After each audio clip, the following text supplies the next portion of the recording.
বিরিয়ানি মানেই দাদা বৌদি, এটা শুধু ভিডিওতেই দেখেছিলাম বা শুনেছিলাম, কিন্তু আজকে সেটা প্রমাণ করতে যাচ্ছি। সো হে গাইস, আসসালামু আলাইকুম, আমি কাদের আর তোমরা দেখছো কাদের ব্লগস। দাদা বৌদি নাম তো সবাই শুনেছো, কিন্তু এটা আমার ফার্স্ট টাইম, তাও আবার খাস করে আসা নয়। ব্যারাকপুরে একটু কাজ ছিল, তাই কাজ মিটিয়ে ভাবলাম ব্যারাকপুর থেকে দাদা বৌদির বিরিয়ানি না খেয়ে কিভাবে চলে যায়। তাই আমরা 4 বন্ধু মিলে সেটাই করতে চলে গেলাম। আর এখানে একটা জিনিস তোমরা নোটিস করবে, এটা এত এক্সপেন্সিভ হোটেল হওয়ার পরেও কিন্তু এখানে তোমরা প্লেটের উপরে কলা পাতা দেখতে পাবে, যেটা অর্গ্যানিক জিনিস।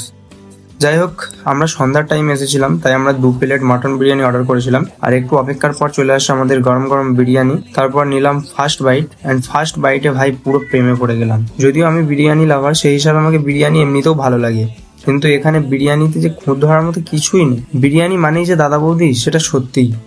এখান থেকে উপরে যাই। তো বিরিয়ানি খেলে কেমন লাগলো দাদা? সেই লাগছে, সেই লেগেছে, সেই কোয়ালিটি ভালো ছিল? সেই সেই। কেমন লাগলো দাদা মহসিন বৌদি ভাই? বিরিয়ানি মানে কোনো কথাই হবে না। দাদা বৌদি মানে দাদা বৌদি, এর কাছে আর কেউ নেই। A1 বিরিয়ানি।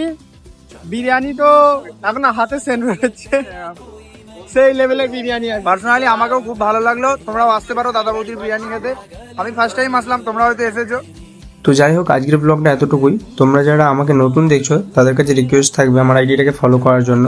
আর তোমাদের দাদা বৌদির বিরিয়ানি কেমন লাগে একটু কমেন্ট করে জানিও। Tata guys.